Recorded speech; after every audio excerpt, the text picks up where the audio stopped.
Hello and welcome to another edition of the Bastard Review. This time around, I'm looking at ECW's Barely Legal. This event took place on April 13th, 1997 in the ECW Arena in Philadelphia, Pennsylvania. We start off the night with Bubba Ray and Devon Dudley defending their ECW Tag Team titles against the Eliminators, Perry Saturn and John Kronos. This was a pretty good match. The Eliminators dominated the match, but they got in some really great moves. And I gotta admire the Dudleys for taking so much punishment. At one point, the Eliminators take Devon and start chopping him down with various sweeps and kicks. It's just a really neat thing to see. And up until this time, the Dudleys had been winning because Joel Gertner, the ring announcer, was in league with them and would announce them the winner regardless of whether they won or not. Well, he tried the same thing here, and the Eliminators gave him total elimination and then took the titles. It was a great moment. Really good match. Like I said, it was one-sided, but, it was still a good match. I'm going to give this a 7 out of 10. After that, we have a vignette for the Sandman, one of 3 contestants in a number 1 contenders match later on in the night. And it's alright, it does its job. I'm still not a fan of Sandman.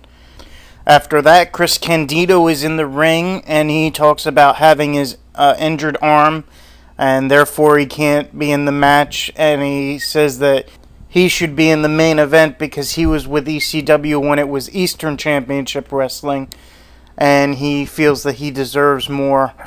After that, we have Lance Storm taking on Rob Van Dam, and RVD is replacing Chris Candido in this match. This was a really good match. I enjoyed it. There was a lot of back and forth action and a few close pinfalls. I was really impressed when Lance gave RVD a tiger bomb onto a chair. That was really impressive because Rob's a pretty big guy. After the match, Rob gives a promo in the ring about being a second string wrestler and only being put on the pay-per-view card as an afterthought to replace somebody. It was a really good promo, and I think it added to the match overall. I'm going to give this an 8 out of 10. Up next is a 6-man tag, the Great Suzuki and the Grand Hamada. I'm going to murder these names. Masato Yokozushi taking on Terry Boyd, Dick Togo, and Taka Michinoku. These guys were brought over from Japan as part of the Michinoku Pro Wrestling Group, and this was the first time they'd ever been featured on a pay-per-view in the U.S. This was a really impressive match. Like I've stated before, I'm not a fan of 6-man tags, but this is where a 6-man tag works. It was given a lot of time. They did a lot of stuff in the ring. They had high-flying moves. They had mat-based wrestling. They had really well-crafted spots, like jumping out of the ring and whatnot. Just a really impressive match that showcased these wrestlers' abilities. I'm going to give this an 8 out of 10. After that, Stevie Richards cuts a promo as one of the 3 members of the participants in the number 1 contenders match later on in the night.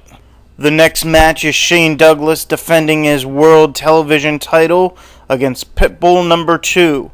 Now, the storyline going into this was that Shane had broke the neck of Pitbull 1, and he had been forced to wear a halo around his neck to keep his neck straight.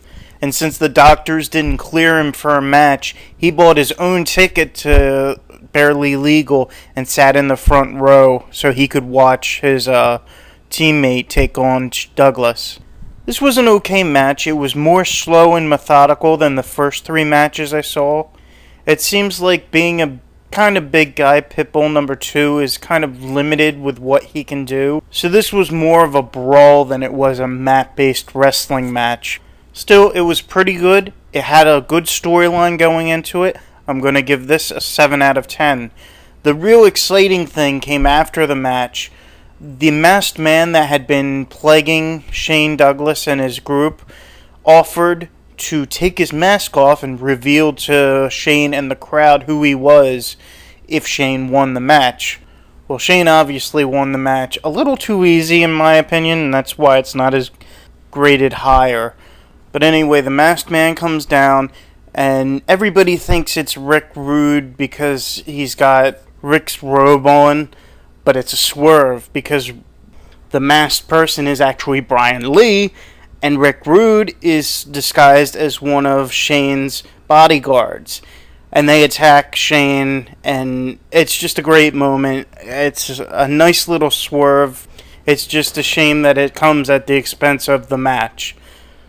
After that, Raven cuts a promo about his title match tonight against whoever the number one contender is. Then we come to a match that has been a year in the making. Taz versus Sabu. I remember when I first watched this pay-per-view, I had high expectations of this match, and it pretty much delivered. Early on in the match, it looks like Sabu broke his nose, so I'm sure that limited what he could do or would do in the ring, but he still managed to put on a really good show. Again, the most exciting thing happens after the match. Taz tells Sabu that he took him to the limit and he wants to shake his hand, and they shake hands and everything. But then Sabu's teammate Rob Van Dam comes down and attacks Taz. Now you might think that Sabu, since Taz showed Sabu respect, he might defend Taz, but he doesn't. He attacks Taz along with Rob. And then when you think nothing can get worse for Taz, Belafonso turns on him and sides with Sabu and Rob Van Dam. It's a really great segment, and like I said, the match is okay, but the most exciting thing comes after the match. I'm going to give this an 8 out of 10. Finally, we come to the main event. Stevie Richards versus the Sandman versus Terry Funk in a number one contenders elimination match to face Raven for the ECW World Heavyweight title immediately after the match. This was a brawl, a violent fist fight brawl. Nothing more. And I didn't expect anything more. It definitely delivered. I really liked it, and I liked the outcome. I'm going to give this an 8 out of 10. And afterwards, we get Terry Funk versus Raven for the ECW Heavyweight title. By this time, Terry is bloody. He is a bloody mess. And Raven's fresh, so you think he's going to have the advantage. And for most of the match, he does. But the ending is brilliant. I love the way they ended this match. It's the perfect way to end the pay-per-view, in my eyes. I'm going to give this an 8 out of 10. Overall, ECW's Barely Legal is a solid pay-per-view. You've got a lot of high-profile matches, and they do a good job of executing them. If you're a hardcore ECW fan, you already have this in your library. If you're just a casual wrestling fan, I think this is something that you should really look at. It's definitely worth your time. I'm going to give this an 8 out of 10. Thank you for listening. Please tune in again to another Bastard Review when I review another wrestling DVD in my collection or anything else that crosses my path.